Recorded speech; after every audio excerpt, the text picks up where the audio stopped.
परिचय। अंकिता, हम सब जानते हैं कि कोशिका जीवन की संरचनात्मक तथा क्रियात्मक इकाई है। क्या तुम जानती हो कि इसका वास्तविक मतलब क्या है? इसका मतलब एक अकेली कोशिका जीवन के सभी मूलभूत कार्यों जैसे भोजन तथा श्वसन वाली गैसों का ग्रहण करना, श्वसन, उत्सर्जन आदि को संपन्न कर सकती है। ओके, यह एक कोशिक जीवों के लिए सही है। लेकिन तब क्या होता है जब एक जैसी अनेकों कोशिकाएं होती हैं, जैसा कि बहुकोशिक जीवों में होता है? बहुकोशिक जीवों में ये कोशिकाएं कुछ विशेष कार्य करने के लिए जिम्मेदार होती हैं। प्रत्येक विशेष कार्य कोशिकाओं के एक विशेष समूह द्वारा किया जाता है। हाँ, मुझे याद है कि तंत्रिका कोशिकाएं मस्तिष्क से शरीर के सभी भागों में सूचनाएं ले जाती हैं। पेशिया कोशिकाएं फैलती तथा सिकुड़ती हैं, जिससे गति होती है। रक्त ऑक्सीजन, भोजन, हार्मोन और अपशिष्ट पदार्थों का वहन करता है।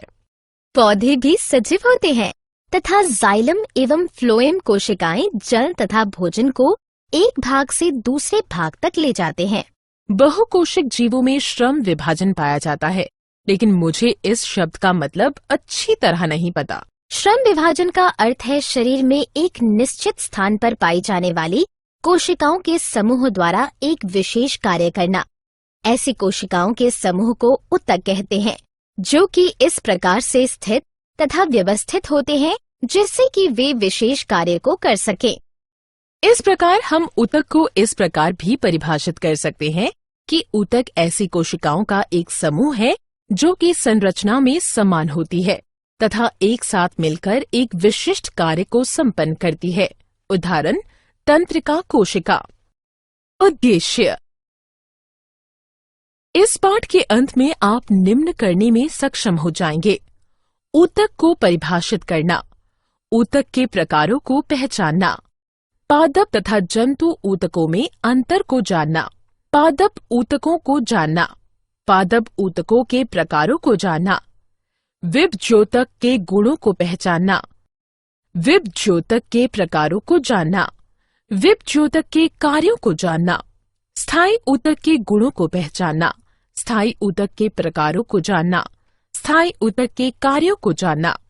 पादप तथा जंतु कोशिका। पादप तथा जंतु दोनों सजीव हैं, किंतु उनकी आंतरिक संरचना बिल्कुल भिन्न होती है। क्या तुम बता सकते हो कि ऐसा क्यों होता है?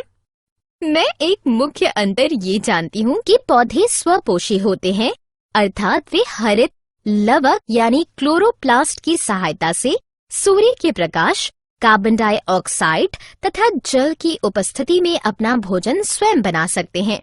वे एक ही स्थान पर रहते हैं, इसलिए पौधों में इस प्रकार के ऊतक पाए जाते हैं जो कि उन्हें मजबूती प्रदान कर सके। उनमें से कुछ मृत ऊतक होते हैं जो कि यांत्रिक मजबूती प्रदान करते हैं। हाँ, मैं जानती हूँ कि जंतु परपोषी होते हैं तथा भोजन, साथी तथा आश्रय की खोज में उन्हें इधर उधर घूमना पड़ता है, इसलिए उन्हें पौधों की तुलना में अधिक ऊर्जा की आवश्यकता होती है। इस कारण से जंतुओं की अधिकतर ऊतक जीवित होते हैं। पौधों तथा जंतुओं के बीच उनकी वृद्धि के प्रतिरूप में एक मुख्य अंतर होता है। पौधों की वृद्धि कुछ क्षेत्रों में ही सीमित रहती है। हाँ, किंतु जंतुओं में उन स्थानों पर वृद्धि सीमित नहीं होती तथा इनमें वृद्धि नियमित रहती है। जंतुओं में ऊतक तंत्र का संरचनात्मक संगठन अधिक विशेषीकृत होता है। पादप ऊतकों के प्रकार। अंकिता, क्या तुम जानती हो कि ऊतकों की विभाजन क्षमता के आधार पर पादप ऊतक दो प्रकार के होते हैं: विभज्योतक तथा स्थायी ऊतक।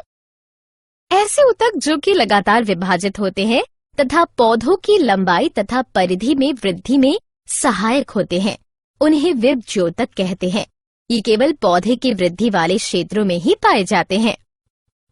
जबकि वे ऊतक जो कि विभज्योतक से बने होते हैं किंतु विभाजित होने की क्षमता खो देते हैं तथा अपना निश्चित आकार ले लेते हैं, उन्हें स्थायी ऊतक कहते हैं। क्रियाकलाप। हमें क्रियाकलाप द्वारा ये सिद्ध कर सकते हैं कि पौधों में विभज्योतक पाए जाते हैं। मैं एक शीशे की नली लूंगी तथा अंकिता, तुम पानी से भरी बिल्कुल ऐसा ही एक शीशे की नली लो। उसके बाद प्रत्येक नली में हम समान आकार की प्याज की मूल को 3 दिन तक रख देंगे तथा उसकी मूलों की वृद्धि का परीक्षण करेंगे। हाँ, हम पहले, दूसरे और तीसरे दिन मूलों की लंबाई को मापेंगे। फिर चौथे दिन तुम्हें प्याज की मूलों को काटना होगा और फिर उसे नली में रखना होगा।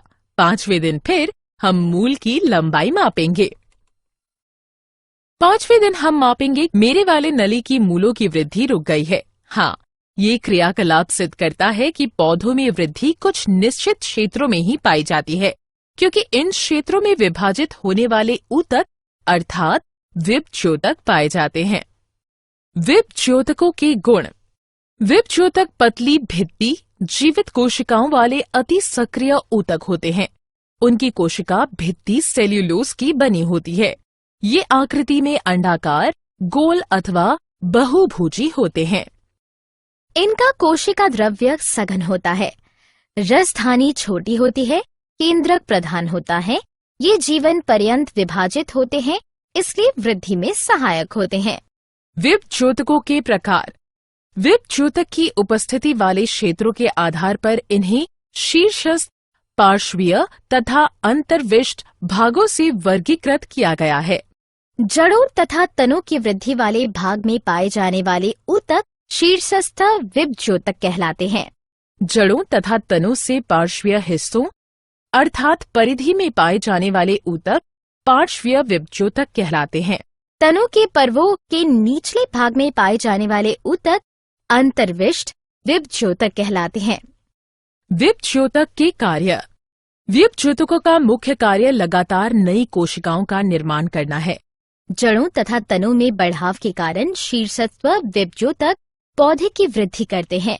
ये वृद्धि प्राथमिक वृद्धि भी कहलाती है। पार्श्वीय विभज्योतक पौधे का व्यास बढ़ाते हैं। ये द्वितीयक वृद्धि भी कहलाती है। अंतर्विष्ट विभज्योतक अंगों की लंबाई में वृद्धि करते हैं। स्थायी ऊतक। कुछ समय पश्चात विभज्योतक विभाजित होने की अपनी क्षमता खो देते हैं तथा एक विशेष कार्य को संपन्न करते हैं एवं स्थायी ऊतक का निर्माण करते हैं। इस प्रक्रिया को विभेदीकरण कहते हैं। विभेदित विभज्योतक विभिन्न प्रकार के स्थायी ऊतक बनाते हैं। स्थायी ऊतकों के गुण। स्थायी ऊतकों में कोशिकाएं पतली या मोटी भित्ति वाली, जीवित या मृत तथा परिपक्व होती है। स्थायी ऊतकों की आकृति अंडाकार, गोल, बहुभुजाकार अथवा फाइबर की तरह लंबी होती है। इनमें अंतराकोशिक स्थान पाया जाता है। कोशिका द्रव्य रसधानी युक्त होता है, क्योंकि इसके अंदर विभाजन होने की क्षमता नहीं होती, अतः ये वृद्धि में सहायक नहीं है। क्रियाकलाप। हम एक क्रियाकलाप द्वारा देख सकते हैं कि पौधों में विभिन्न प्रकार की कोशिकाएं पाई जाती हैं। एक पौधे के तने को लो तथा उसके पतले सेक्शन भाग काट लो। अब इसे सेफ्रेनिन से रंजित करो। इसे स्लाइड पर रखो तथा ग्लिसरीन की एक बूंद डालो। अब इसे कवर स्लिप से ढक दो। अब सूक्ष्मदर्शी से इसका निरीक्षण करने पर हम विभिन्न प्रकार की कोशिकाएं तथा उनके विन्यास को देख सकते हैं। स्थायी ऊतकों के प्रकार। कोशिकाओं के व्यवहार के आधार पर स्थायी ऊतक 2 प्रकार के होते हैं, सरल स्थायी ऊतक एवं जटिल स्थायी ऊतक। सरल स्थायी ऊतक उन कोशिकाओं के बने होते हैं जो कि कार्य तथा संरचना में समान होती है। सरल स्थायी ऊतकों के प्रकार। कोशिकाओं के व्यवहार के आधार पर सरल स्थायी ऊतक 3 प्रकार के होते हैं, पैरेन्काइमा, कॉलिन्काइमा तथा स्क्लेरेकाइमा। पैरेन्काइमा पतली प्राथमिक भित्तियां वाली कोशिकाओं से मिलकर बने होते हैं, जो कि उनके प्रोटोप्लाज्म को बनाए रखती है। कॉलिन्काइमा मोटी प्राथमिक भित्तियों वाली कोशिकाओं से मिलकर बने होते हैं, जो कि उनके प्रोटोप्लाज्म को बनाए रखती है। स्क्लेरेन्काइमा लिग्नन युक्त द्वितीयक भित्तियों वाली कोशिकाओं से मिलकर बने होते हैं, जो कि परिपक्व अवस्था में अपना प्रोटोप्लाज्म खो देते हैं, अर्थात वे मृत हो जाते हैं। क्रियाकलाप। एक अन्य क्रियाकलाप द्वारा पत्ती की कोशिकाओं की विभिन्न परतों को हम देख सकते हैं। अंकिता, रियो की एक पत्ती लो। हाँ, मैंने रियो की एक पत्ती ले ली है। अब मुझे क्या करना चाहिए? अब इसे थोड़ा सा दबाव लगाकर तोड़ो। जब तुम इसको खींचते हो तो कटे हुए भाग से थोड़ा इसका गूदा या छिलका बाहर निकल आता है। मैंने इसका छिलका निकाल दिया है तथा इसे जल से भरी हुई पेट्री डिश में रख दिया है। हाँ, अब सैफरन इनकी कुछ बूंदें मिलाओ तथा 2 से 3 मिनट इंतजार करो। अब मैंने 1 बूंद ग्लिसरीन की सहायता से इसे एक स्लाइड पर रख दिया है तथा इसे कवर स्लिप से ढक दिया है। जब तुम सूक्ष्मदर्शी की सहायता से इसका परीक्षण करोगे तो तुम्हें कोशिका की अनेक परतें दिखाई देंगी। कोशिका की सबसे बाह्य परत को एपिडर्मिस कहते हैं। ये साधारणतः कोशिकाओं की एकल परत से बनी होती है। एपिडर्मिस की बाह्य तथा बराबर वाली भित्तियां आंतरिक भित्तियों के मुकाबले अधिक मोटी होती है। सभी पौधों की पूरी सतह पर एपिडर्मिस पाई जाती है। ये जल हानि के विरुद्ध यांत्रिक आघात तथा परिजीवी कवक के प्रवेश से पौधों के सभी भागों की रक्षा करती है। पत्ती की एपिडर्मिस में छोटे छोटे छिद्र होते हैं जिन्हें स्टोमेटा कहते हैं।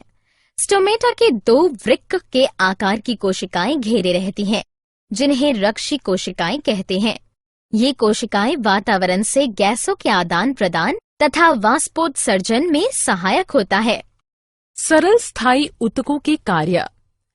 पैरेन्काइमा एक संचय ऊतक की भांति व्यवहार करता है। यह अपनी फूली हुई कोशिकाओं के कारण अन्य ऊतकों के मध्य स्थानों को भरता है तथा पौधे की आकृति को बनाए रखता है। ये भोजन को संचित करता है तथा उनका स्वांगीकरण भी करता है। पैरेन्काइमा तथा कोशिका भित्तियों द्वारा पदार्थों का संवहन होता है। उनके अंतराकोशिक स्थानों द्वारा गैसों को विनिमय भी होता है। वे पौधों के व्यर्थ पदार्थों जैसे टेनिन, गोंद, रेजिन आदि का संग्रह भी करते हैं। कोलेनकाइमा एक यांत्रिक ऊतक है, इसलिए ये यांत्रिक सहायता तथा लचीलापन प्रदान करता है। स्क्लेरेनकाइमा मुख्यतः यांत्रिक होता है तथा सुरक्षा प्रदान करता है। ये पौधों को मजबूती, उभार तथा लचीलापन देता है। जटिल स्थायी ऊतकों के प्रकार। जटिल स्थायी ऊतक 1 से अधिक प्रकार की कोशिकाओं से बने होते हैं। ये सभी कोशिकाएं परस्पर मिलकर एक इकाई के समान कार्य करती हैं। कोशिकाओं के व्यवहार के आधार पर जटिल स्थायी ऊतक 2 प्रकार के होते हैं, जाइलम तथा फ्लोएम। पौधों के सहायक तथा जल संवहन ऊतक मुख्यतः वाहिनिका, ट्रेकिड, वाहिका तथा काष्ठीय ऊतक से मिलकर बने होते हैं। पौधों के भोजन संवहन ऊतक चालनी नलिकाओं, रेशों, पैराक्राइमा तथा स्क्लेरेट से मिलकर बने होते हैं। जटिल स्थायी ऊतकों के कार्य। जाइलम का मुख्य कार्य जड़ों से पौधों के अन्य मुख्य भागों तक जल तथा खनिज लवणों का ऊर्ध्वाधर संवहन करना होता है। फ्लोएम पत्तियों द्वारा प्रकाश संश्लेषण द्वारा निर्मित भोज्य पदार्थों को संचित अंगों तथा बाद में पौधों के वृद्धि वाले क्षेत्रों तक पहुंचाता है। क्या आप जानते हैं च्युइंग गम अचरस स्पोटा नामक पौधे का लेटेक्स होती है? पादप जगत के स्क्लेरेनकाइमा के अंदर सबसे लंबी कोशिकाएं पाई जाती हैं। वाणिज्यिक कॉर्क ओक नामक पौधे से प्राप्त की जाती है। एक बीजपत्री पौधे जैसे घास में रक्षी कोशिकाएं डंबल के आकार की होती हैं। सारांश। आइए हमने जो कुछ सीखा है उसे संक्षेप में दोहराएं। ऊतक ऐसी कोशिकाओं का एक समूह है जो कि रचना तथा कार्य में समान होती है। पादप ऊतक मुख्यतः 2 प्रकार के होते हैं, विभज्योतक तथा स्थायी ऊतक। विभज्योतक विभाजित होने वाले ऊतक होते हैं तथा पौधे की वृद्धि वाले भागों में पाए जाते हैं। जब विभज्योतक विभाजित होने की अपनी क्षमता खो देते हैं तब वे स्थायी ऊतक का निर्माण करते हैं। वे सरल तथा जटिल ऊतकों में वर्गीकृत किए गए हैं। सरल स्थायी ऊतक 3 प्रकार के होते हैं, पैरेन्काइमा, कोलेनकाइमा तथा स्क्लेरेनकाइमा। जाइलम तथा फ्लोएम जटिल ऊतकों के प्रकार होते हैं।